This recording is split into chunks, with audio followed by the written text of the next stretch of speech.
So, what are we doing today?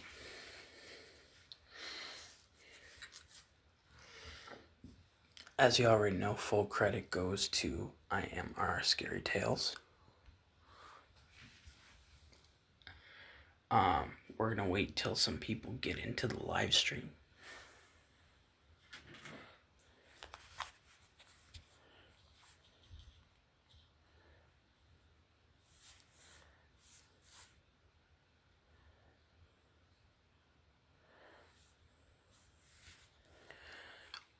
On one of my other YouTube channels, we will be watching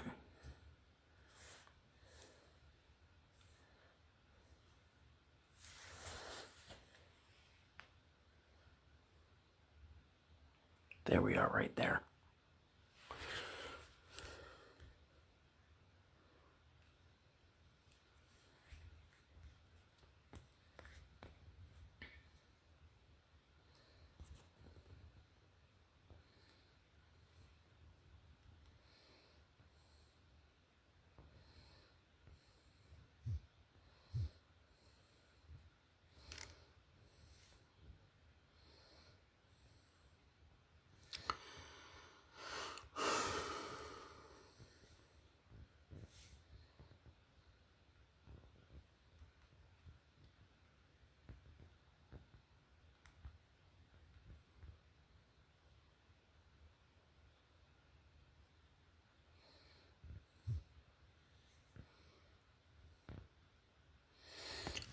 Link will be in the description of IMR Scary Tales as well.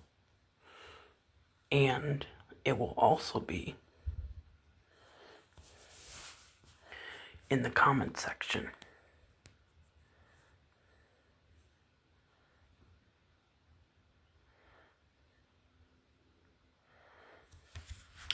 Now, we will also be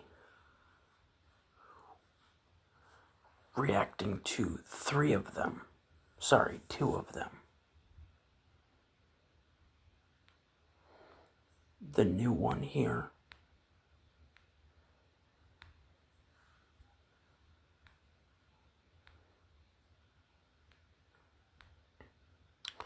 And this one right here. Now, the first one we're going to check out is the Santa Claus one because that's the title of the video.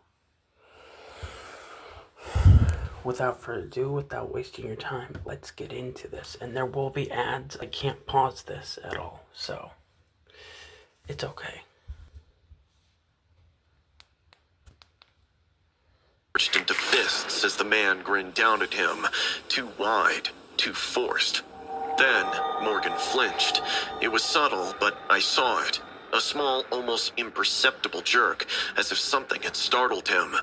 The picture was taken in a flash, and then the man leaned in close to Morgan's ear, trying to keep my voice steady. Morgan curled his cold a night in the cabin that changed everything. Now, whenever Santa Claus. It started innocently enough. My girlfriend Molly, our friends Nancy and Buck, and I decided to rent a cabin in the woods felt that way. While Molly and Nancy struggled to get a fire going in the ancient fireplace, Buck busied himself with dinner preparations. I didn't have much to do, so I wandered around the cabin, taking in the rustic surroundings. The screen flickered to life, showing grainy police station and handed over the tapes.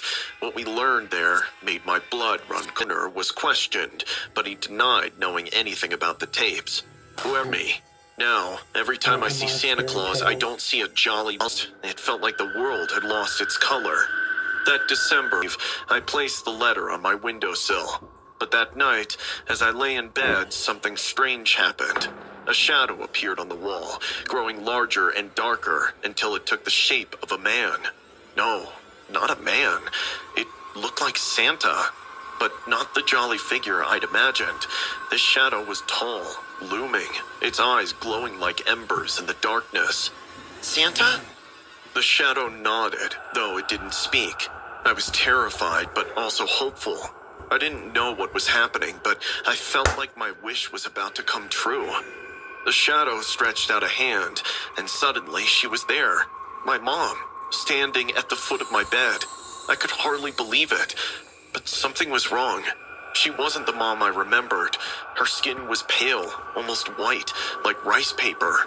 Her eyes were dull, lifeless, and she didn't smile or speak, just stared at me with an intensity that made me shiver.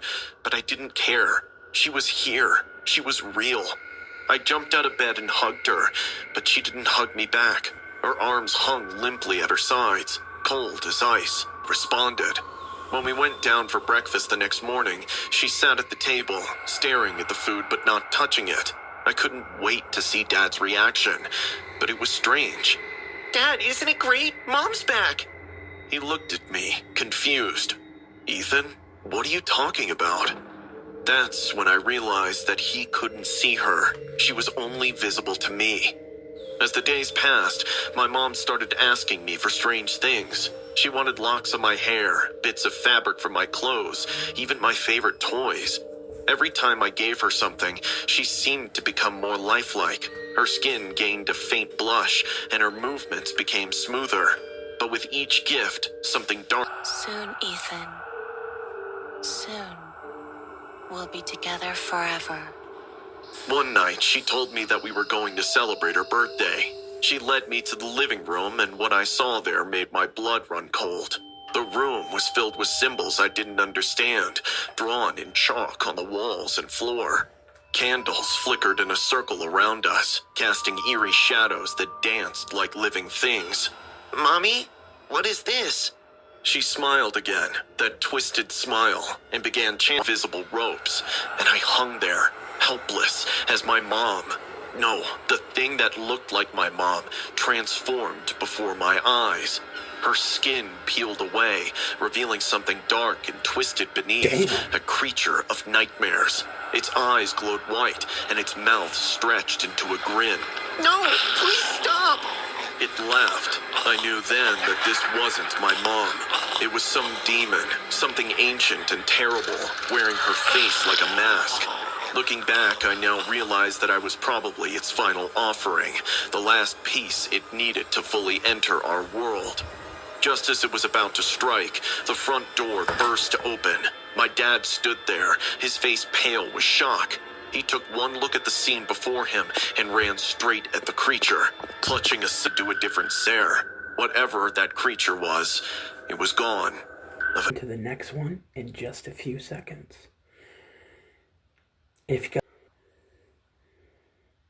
whatever, your pets, get them all now. I'll give you about 2 minutes to get ready. Well, not messages, but after this short break. Subscribe to the channel, and full credit goes to IMR Scary Tales.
Also, as of recently, I just released a couple of older videos that were live streams of mine that were gaming videos, and I downloaded them and I posted them as videos.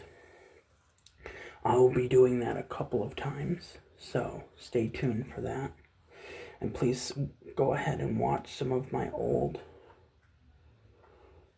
GTA,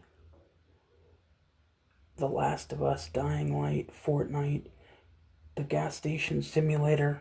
Go ahead and watch those. Happy holidays, and we'll be back. in 5, 4, 3 minutes.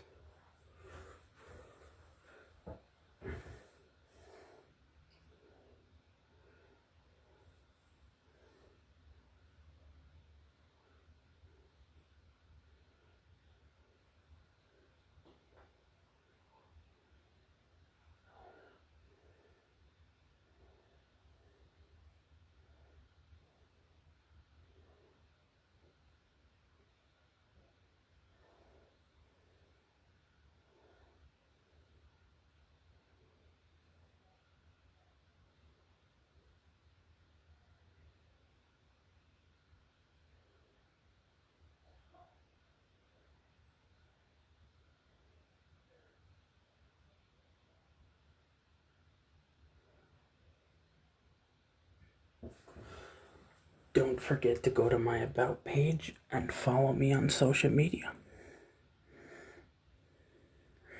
That's my Twitter, my friend's YouTube channel, Fair and the Fox, my TikTok, my dad's YouTube channel, my ex-girlfriend and best friend Acid Ash's channel, my Instagram, my Tumblr, my Snapchat, my Reddit, and my Facebook. Please go follow all those links. Links in description. Well, not in description, in the About page of my channel. Alright, are we back? Good.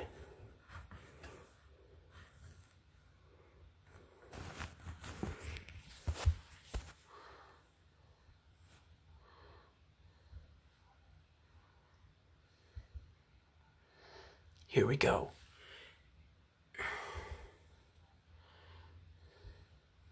If you play games without WeMod, you're missing out. It's so easy, anyone can do it. Mods let you...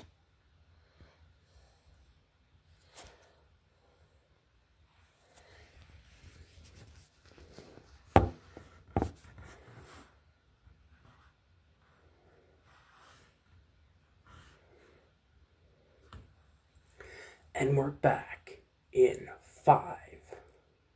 We're back in 10, 9,